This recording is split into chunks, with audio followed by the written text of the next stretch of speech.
Welcome to our channel for an educational video on investing. We'll help you make informed decisions and guide you through starting and growing your investment account. It's a profitable and fulfilling endeavor when done right. Let's explore the fascinating world of investing together. Recent years have seen a rise in the popularity of zero-commission brokerages, which allow new investors to access the market without having to pay expensive brokerage fees that can total thousands of dollars. The conventional brokerage approach did, however, still entail $50,000 minimum fees for each trade. This implies that a person intending to invest just $100 per month would lose $50 initially, and an additional 50% when selling because of costs that are incurred on both ends. Fortunately, it's now simpler to avoid these substantial fees using zero-commission brokerages. It was common knowledge that stockbrokers encourage their customers to trade frequently on the basis of dubious stock recommendations. Their incentive was straightforward. They would receive greater fees and commissions for processing more trades. An example of this may be found in The Wolf of Wall Street, where Jordan Belfort's role was to connect high-net-worth investors with authorized financial brokers in order to get paid commissions for the deals. Belfort's statement that he made a 1% commission at LF Rothschild was indicative of the going rates that brokers were charging at the time. Even though they were expensive, these costs in the days before computerized trade settlements were not totally unnecessary.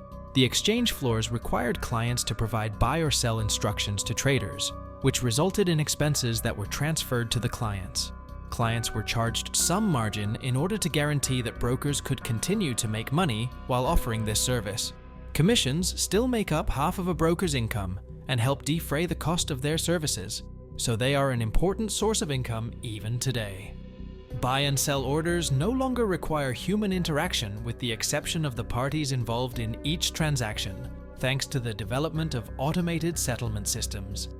This eliminated the middlemen from the process, which decreased the price of enabling stock trading. Despite being out of date, commission-free brokerages like Robinhood have become a more alluring choice for most investors than traditional brokerages that charge retail traders fees of up to 2%. But commission-free brokerages are multi-billion-dollar businesses that use unscrupulous means to siphon off money from their customers. They are not charitable organizations. Like stockbrokers in the Jordan Belfort mold, they profit from pushing inexperienced investors to trade more frequently because they have multiple hidden costs. Their profit-making techniques haven't altered all that much from the past. Instead, they've made investing a game that investors compete to win big prizes and animated confetti. Consequently, investors end up using financial instruments that they shouldn't be able to access instead of diligently and consistently adding to a well-considered portfolio. It resembles a real-life fighting video game. It is critical to comprehend why individuals continue to fall for these scams and how the gamification of investing is costing the common person billions of dollars annually. Incogni has made this lesson possible. Many people are ignorant of the fact that they are unknowingly selling their personal information online. Remarkably, there have been 68 more privacy breaches in 2021 than in 2020. You have the right to privacy protection, and you can ask data brokers to remove your personal data.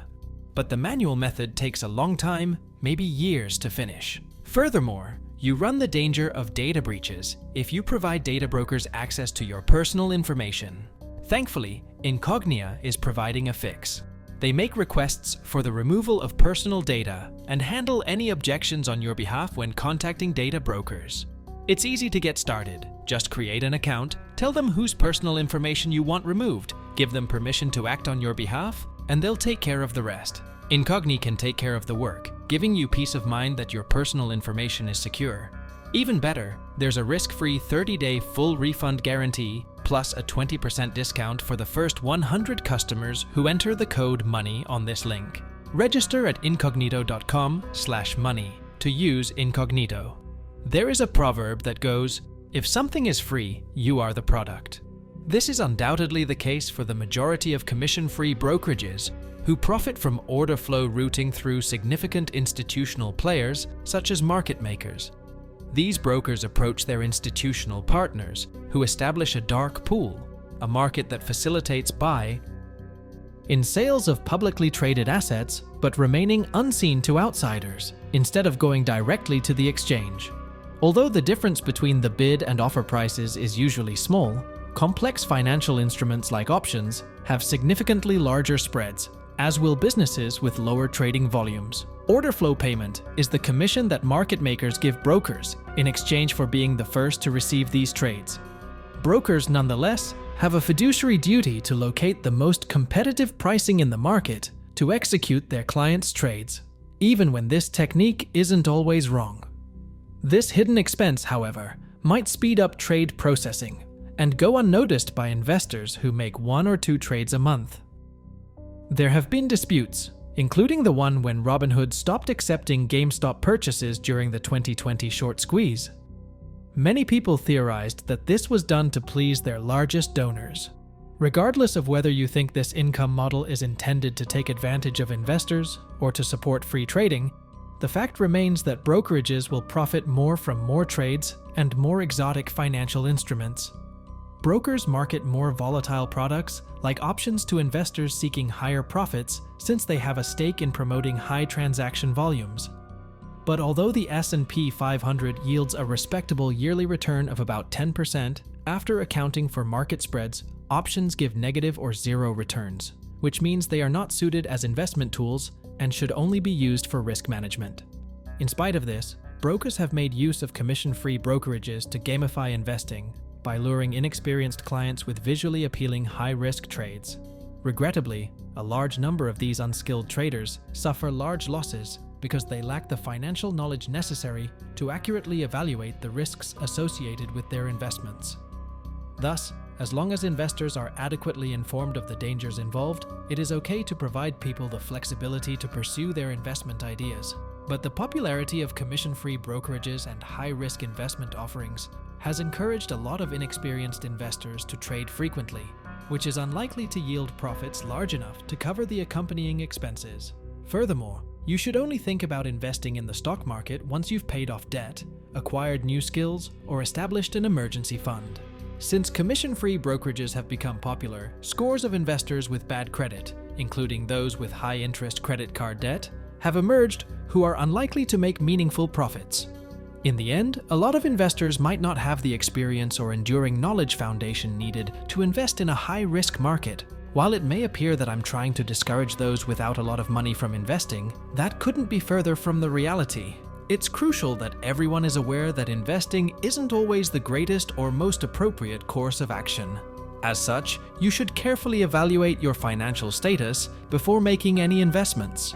With their eye-catching visuals, leaderboards, and rewards, commission-free brokerages make it simple and alluring to invest without properly weighing the risks and repercussions. However, with their upfront costs and more serious approach, established brokers like Schwab deter those who might not be ready to invest from making one.